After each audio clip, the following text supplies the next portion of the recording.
I'd also like to note that although as a senator, naintindihan ko si Senator Risa na siyempre mas gusto kong cordial yung sagutan. But we also have to take into context that this is both legislative and political. And there are attacks against the Vice President regardless saan nanggagaling. So a little bit of latitude dahil we want kakampi man o kalaban to feel welcome. But I agree with Senator Risa naman na, how do we make it more cordial? No? So, Madam Vice President, may I ask just one question? Actually, two eh. One, nag-lunch na po ba kayo?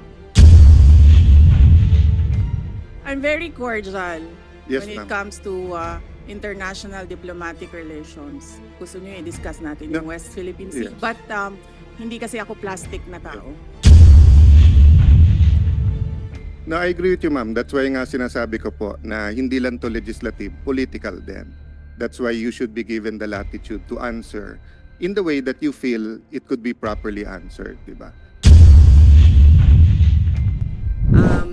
Senator Tolentino, you had your hand raised earlier. I was about to ask for a minute suspension of the hearing, but since the good chairperson of this committee already gave her guidance on how this budget hearing should proceed, I defer to the wisdom of the chairperson.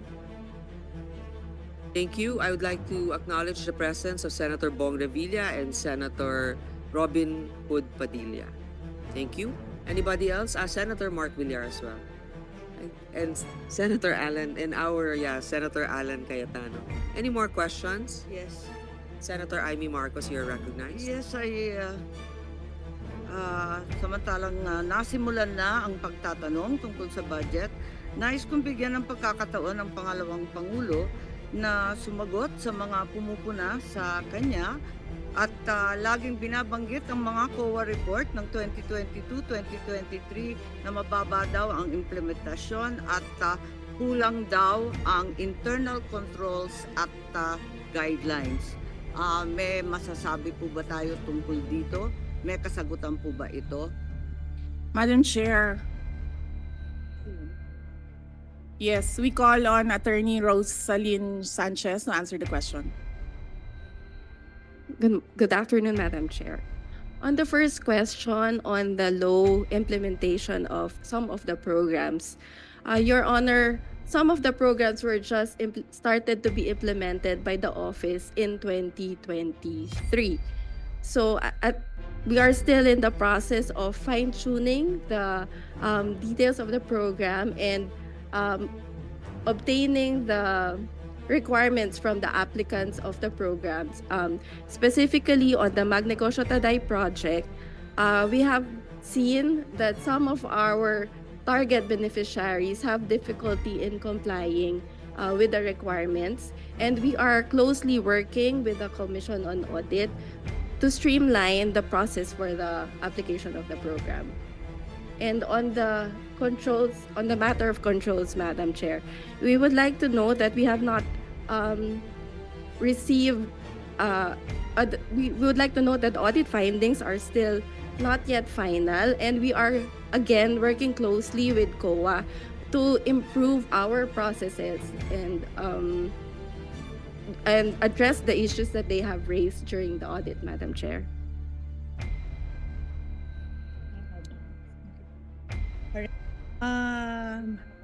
Madam Chair, I am Attorney Lopez, the Chief of Staff of the Office of the Vice President. As regards the first question on the matter of the low implementation rate of the Office of the Vice President, for the past 2 years, Your Honor, for year 2022 and 2023, as we have presented early on, the Office of the Vice President has a 92% utilization rate actually, but it is as of date, as of now, as of June, July, the rate is stands at 40%, primarily because most of our programs are rolled out towards the second semester. Particularly, for example, the Pagbabago Bag in time for the opening of the school year, and also the launch of our Pansara program, which we will also be launching upon school opening. So this is a big bulk of the budget of the Office of the Vice President. Hence, there is a low utilization rate. But at the end of the year, all of this Madam Chair, as we have, as records will bear out, it will be around the 90 to 92% utilization rate. Yes, congratulations. So that therefore, those who say that the same observations have been made by COA for the past 2 years are inaccurate and unaware of the actions already taken by the OVP. Is that correct? Ma'am, the matter of the low, it is correct as regards the matter of the first semester, because we really do have a low utilization rate even for the past years as regards the first semester. But The towards repeated the observation from COA is regards to the inadequate guidelines, processes, and the lack of internal control. Yun ang naulit ng 2 taon. Na isaayos na ba yan? Kasi Opo. nabanggit ni attorney na kausap na ninyo yung COA at ginagawa na ng guidelines na sapat. That is correct, Your Honor. We are working continuously with the team from the Commission on Audit to improve and streamline our processes and guidelines. Nakakatuwa yung budget ninyo, nautangan pa kayo ng CHED. Nabayaran na ba kayo ng 18 million na utang?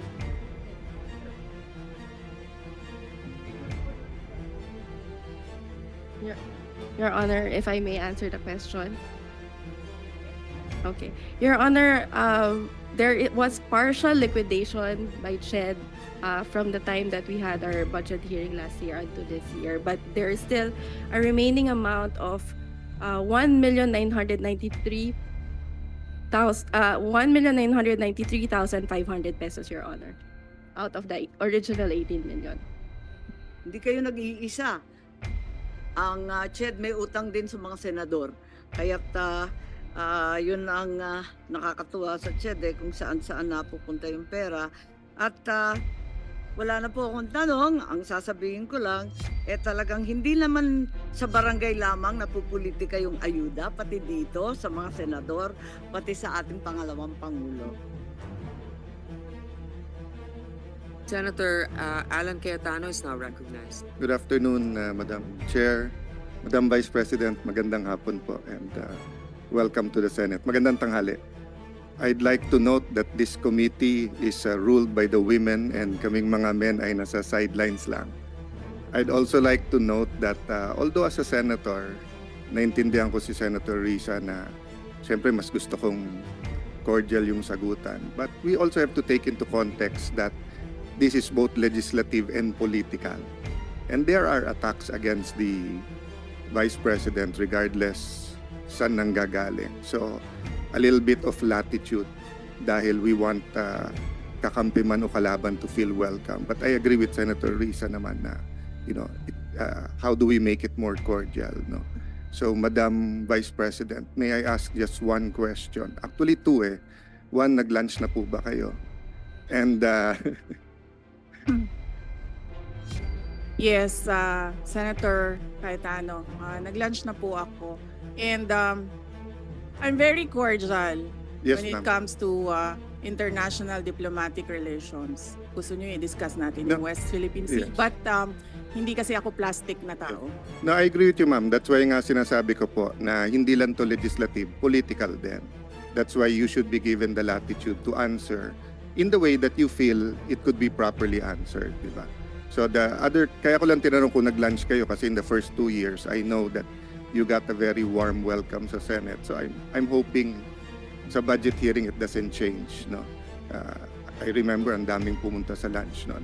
So my question lang, ma'am, is what can we do for the Office of the Vice President? Meron bang ni-request sa DBM na wala sa budget niyo so that we can consider it at the proper time? No, we are already okay with the approved budget from the Department of Budget. The approved proposed budget in the NEP from the Department of Budget and Management. And we leave it up to members of Congress to decide on the budget. Thank you. Thank you, Madam Chair. Thank you to the Office of the Vice President. Any more questions? Well, so it's always the chair that has the last spot for questions. So let me just ask, of course, the security of every government official is very important. And recently, it was discussed that a number of security personnel was taken out from the Office of the Vice President. I think, if I'm not mistaken, totally, the PNP said they recalled 373 personnel across all agencies. So I'd like to know, baka naman wala nang natirang security sa OVP, hindi naman, ano na bang status? Ilan ang tinanggal na security at meron bang nagbabantay ngayon? Madam Chair, may I be allowed to give a very long answer about the security? Sure, as long as it answers the question. Sige, ma'am. Opo. Noong kasi ako ay nahalal bilang pangalawang pangulo, nakita ko kasi na pati ang security ng Vice President ay napupolitika. Hindi lang yan sa akin, kundi sa mga previous na Vice Presidents. Kaya nung tapos na ang eleksyon pero hindi pa ako naupo, sumulat ako kay former Secretary Delphine Lorenzana. Sinabi ko sa kanya, "Sir, ang security ng Vice President should only be up to the level of the Vice President. Hindi po pwede na umakyat ang information at ang security ng Vice President sa iba pang opisyal." And at the time, the Chief of Staff of the Armed Forces of the Philippines and the Secretary of the Department of National Defense agreed.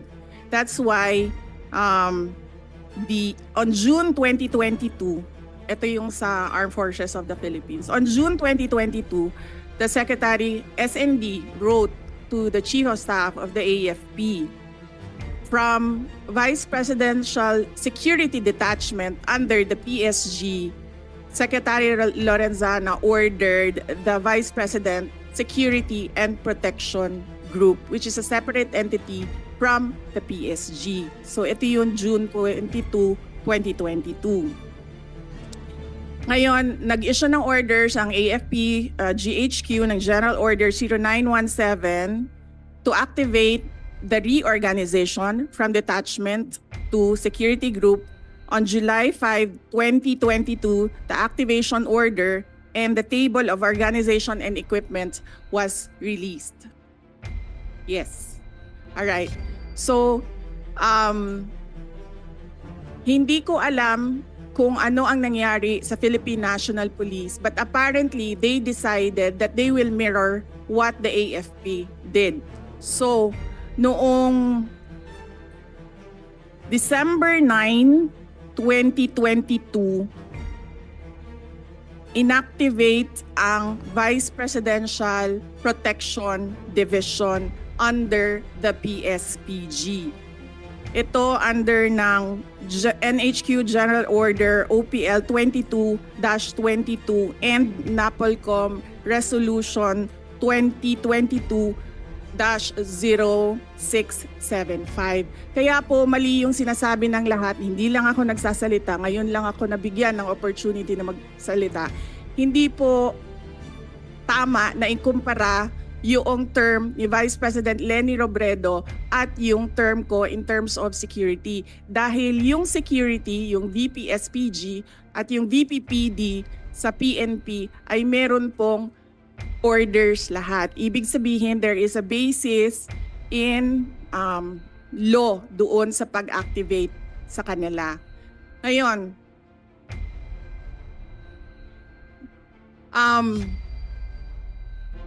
yung sa Philippine National Police, kinuha nila ang 75 na personnel. Sila ang pumili kung sino yung kukunin nila. Makikita nyo, as I said in my statement, it was a targeted list. Madami doon sa mga security na yon. Security is a trust and confidence position. Kasi ibibigay mo sa kanila yung kanang pagsalig nimo sa imuhang kinabuhi, ihatag na nimo sa ilaha. Ngayon, nakalagay doon sa listahan, kasama ko since 2007 when I was Vice Mayor, kasama ko since 2010 when I was Mayor, and madami doon kasama ko from 2016 during the term for 6 years of President Rodrigo Duterte. Makikita nyo yon sa listahan kung isa-isahin natin. So it was a targeted list. It was a political move. It was political harassment. Ngayon, nag-iwan sila ng 38. 38 na hindi namin kilala. 38 na sila ang nagsabi kung sino ang maiwan.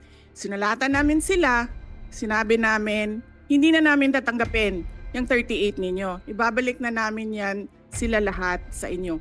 So there are no more PNP personnel in the Office of the Vice President. Ang naiwan na lang ay yung mga nasa VP SPG under the Armed Forces of the Philippines. Wala pong ginagastos ang OVP sa sweldo nito nila lahat dahil hindi po sila hinahire. Personnel na po sila ng ating AFP na dinidetail papunta sa Office of the Vice President. So, to answer your question, Madam Chair, meron pong security and all of them under AFP because we refused the personnel na sinabi. Ito na naman tayo kay General Marbil. Sinabi niya, ibabalik niya kapag mag-request kami. Sinulatan nila kami na mag-request kayo kasi ibabalik namin. Hindi ko gagawin yan. Thank you, Madam Vice President. So right now, your security detail is composed of AFP officers, soldiers, I suppose.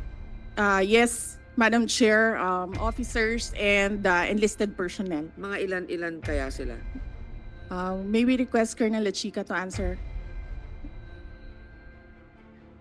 Nakakagulat din yung statement ng PNP. I guess he wants it on his record, but I find it a little also irregular na you're right, it's a trust issue. And if you're familiar with certain individuals, they have to explain why maybe in the budget hearing of the PNP, we can ask them why they chose the individuals to remove from your detail. But I'd like to know also how many is left from the AFP. And I think the AFP is also quite capable. Ilan po, Mr. Lachica? Madam Chair, good afternoon. I think I cannot disclose the number, but I have here our activation order and our table of organization. Why can't you not disclose the number? For security reasons, ma'am. Okay. I will. Madam Chair, Yes. sabihin mo na, sir. From our table of organization, ma'am, and equipment, we are authorized to have 364 personnel coming from the different major service of the AFP. But for our actual number, as of now, 337 po, ma'am. And this is under the AFP. And this doesn't come from the budget of the OVP? Or- Yes, Madam Chair. Okay. Thank you very much. That's all. Any more questions? Senator Bato de la Rosa is recognized.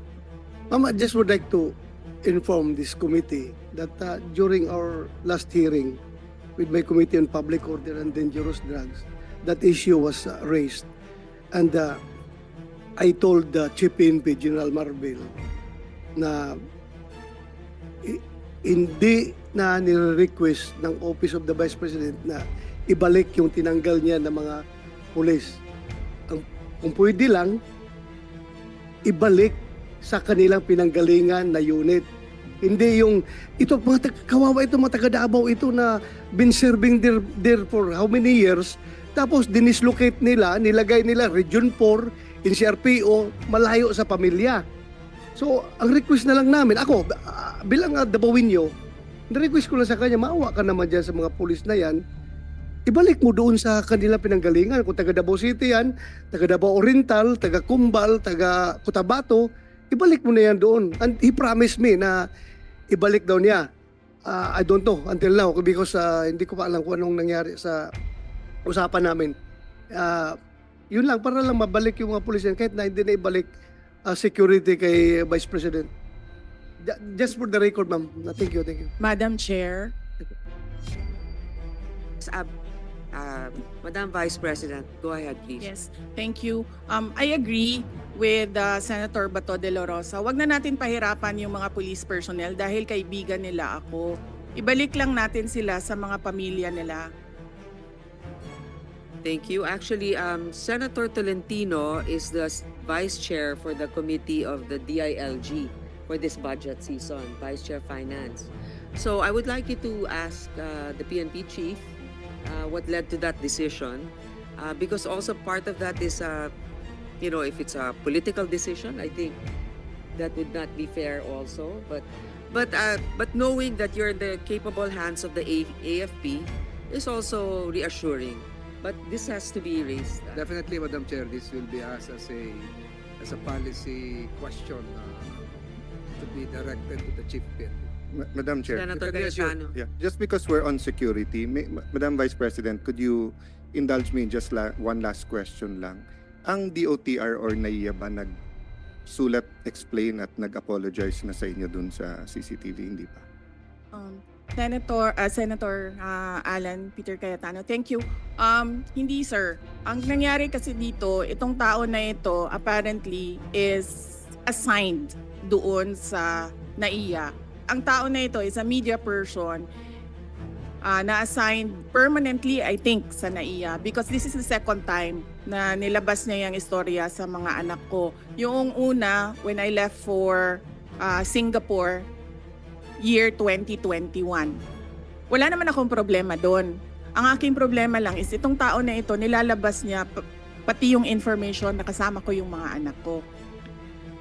Alam namin kung sino siya. We have footage na kumukuha siya ng cellphone footage. Ang sinasabi ko lang doon sa aking statement ay dapat siguro i-beef up ng NAIA ang security nila dahil may tao doon sa boarding lounge na hindi pasahero at hindi employee ng gobyerno at hindi employee ng NAIA. Yun yung sinasabi ko. If you want to have a world-class airport, dapat world-class din yung security natin. Hindi siya pasahero. And in certain areas, bawal talaga, di ba? Sa immigration, dun sa may... there's certain areas na bawal kumuha. The reason I asked it, Madam Vice President, is yun nga, yung minsan kasi nasa-sensationalize, nagkakampihan, but nakakalimutan yung point eh. So I don't know when it started, kung 2010, 2013, but I remember, Senator Risa, nung nagrarally tayo, nung anti-GMA, di ba? Sa rally ka lang makakita ng pulis na may camera, na may phone or camera, nakukunan tayo. But ngayon actually, pag landing mo sa airport, if you take a car or a chopper, parang SOP na ng police, nakunan ng picture. Minsan tinesting ko sila, sabi ko, selfie na lang, sama kayo. Hindi. So I don't know, given the situation na nangyari sa inyo na pati pamilya, as you said, no? Like ako, sanay naman ako kunan ng picture whether they love me or hate me. That's why they want to get a picture. Minsan, pinapalitan yung lumabas dun sa 10,000 dun sa Rockwell. Actually, pinalitan nila yung audio. Lumabas pa sa TV. Baliktad. Sumisigaw na idol ko si Alan. Pinalitan nila na minumura ako. Then yun yung lumabas. But the point is, just like the Vice President, what if you're with your kids? What if you're with your pamangkens? What if may nakipicture lang sa'yo? What if may kasabay ka lang sa aeroplano, sa Fastcraft, or sa ano? So, hindi ba, I don't know, Senator Bato, ikaw lang ang highest ranking PNP dito eh. Bakit ba may ganun? I mean, hindi ba sufficiente naman? I didn't intend to ask you. Baka I asked this But para I intend matanong to din. answer. Yeah. But I intend to Kasi- answer. No, kasi my point of view naman is, if it's for the record, unang-una, pag sumakay ka ng helicopter or ng aeroplano, dapat talaga may manifest yon. Pag landing mo, nandun yung police, eyewitness ka naman, dapat isulat yon. So if factually, pumunta yung Vice President sa aeroplano, sumakay sa papuntang Davao, factually naman pwede mo isulat eh. Hindi mo naman kailangan ng project nga, ang daming ghost, ayaw kunan ng COA at saka ng DPWH ng cellphone, nawawala yung project eh. Pero tao sa atin, yung security, parang medyo, yun nga, I find the problem, baka we should really look into that. I would like to also give my experience on that. What I noticed is, for example, we're a guest in a certain event or in a province, usually without even us requesting, the local government will ask the PNP to assist a public figure. And the reason why they take pictures, and just like Senator Alan, I thought at first they wanted a selfie, but apparently it's to provide proof to their commanders that they render the service. Now, it's a different story if they just take a picture for the fun of it, to give, I don't know, for others, in areas where, let's say, there's limited access. So But that's to that point, Madam Chair, wala akong problema na kunan mo eh. But yung storage at paanong gagamitin, given that, so for example, we're talking about security ngayon, di ba? Kung sa Secret Service nga, na pinaka-professional, na kahit Democrat o Republican, may congressional hearing ngayon dahil dun sa nakalusot kay ex-President Trump. Sa atin pa kaya na we try na walang politika sa PNP at saka sa AFP, pero nakikita naman natin kahit anong administrasyon, meron talagang tendency. So, my point is, if they're there to keep their officials safe, is it actually safe? As the Vice President said, that nasa terminal ka na high security, meron may cellphone, kumukuha, hindi naman pala empleyado, so wala naman silang pananagutan sa batas or sa airport. Ganun din sa atin, wherever we go. Pagka nagbus ako papuntang Bicol, kung 8 hours yun, pupungas-pungas ka pa pagbaba mo. Kailangan mo siguraduhin na ano ka kasi may kukuha sa'yo. Then you don't know where that picture will go. You know, sometimes things happen for us to look into it. So I'm nalulungkot ako na yung na-involve yung pamilya ng ating Vice President, regardless of whether we are for or against her politically. But I'm that this can get out of hand given the number of pictures, and yung DICT tumawag sa akin dahil sa Committee on Science and Technology, at sabi nga lang, grabe na ngayon yung hindi na katulad ng araw sa atin, Photoshop lang. Ngayon pati boses, yung AI, yung deepfake, di ba? So pati video talagang pwedeng i-manipulate. No? kahit nga hindi ka nakunan pwedeng lumabas na may picture. No, as public figures, we cannot really avoid having our picture taken, but the issue here is in an area that's restricted. So I think that the DOTR has to do their best effort to make sure that only authorized individuals are in certain areas, and that they also have to take care of their CCTV, whatever. I mean, unless it's for the interest of the public, the safety of our national security issue, they better be careful with the information that they are handling. Senator Bato, you're recognized. Yeah, thank you, Madam Chair. Yung, another issue na naman ito na sigurong i-raise natin ito pagdating sa budget hearing ng BI. Dahil nga, itong Vice President natin na lalabas ng bansa, minumonitor nila. May nakuhang picture, pinalabas ang picture, pero yung wanted na si Alice Go, nakalabas ng bansa, hindi nila nakuha na picture. Anong klaseng mga government agency ito? Itong Vice President natin na walang violation of law na ginawa, may malicious intent pa talaga na kinunan na picture, pinalabas at ginawang issue during the during the bagyo, ganun ginawa ng political issue. Ngayon, ito ngayong si Alice Go na wanted nang may lumabas na warrant, hinahanap ng komite ni Senator Risa, nakalabas na walang kaabog-abog, hindi man lang na-monitor nila. So parang wrong focus of priority itong mga tao natin sa airport. We have to ask them during the budget hearing, anong priority nila? Politika ba o yung mandato nila? That's all, Madam Chair. Actually, I sympathize with our colleagues here na pinaghirapan talaga nila yung hearing doon sa POGO issue. Tapos walang parang kooperasyon sa mga, hindi ko naman sinilala lahat ha, doon sa imposible kasing makakaalis yon na walang otoridad na kasangkot. Diba? So anyway, that's another topic. So Madam just Chair, open that up during yeah, the budget hearing of the PNP. Madam, just to put a conclusion, Madam Vice President, sa akin kasi po yung, kaya ko bringing up po yun, kasi iba po yung mali at iba yung hindi nila inaamin na mali. No, meaning dapat pagkalabas ng video na yon, nag-announce na kagad yung airport or yung picture, di ba, na we apologize to the public, to the Vice President, because you're our Vice President. I mean, whether they voted for you or not, President Marcos is our president, whether we voted for him or not. So, amin kayo eh. So, pag ginawa sa inyo, halimbawa, kung ginawa sa inyo yan sa ibang bansa, nagwawala na yung DFA, no? So, ang point ko, Madam Chair, wala ka kasing narinig ka agad from the airport that we apologize, we're investigating, we have new guidelines, etc. That's why tinulay ko dun sa police, because it could suddenly happen to an ordinary mayor, congressman, barangay captain if we're taking pictures everywhere. At having said that, as you said, we're open naman. Wala naman tayo tinatago sa public. Baka gantihan ko na lang yung ibang police. Kukunan ko rin sila pag nasa fort sila. Kukunan ko rin sila ng kukunan ng picture. Okay, I think there are no more questions. Senator Gatchalian is recognized. You have questions, sir, or just a message of support, perhaps? Thank you, Madam Chairman. I'm just here to express my support, my full support to the budget of the Vice President. Thank you. Thank you. With no other questions? I manifest the wholehearted approval of the greater number of the members of this committee, and that therefore it should be endorsed to the mother committee. If that is a motion, Madam Chair, I second that motion. Second, likewise. Yeah. Lagpas na sa second yung mga motion eh.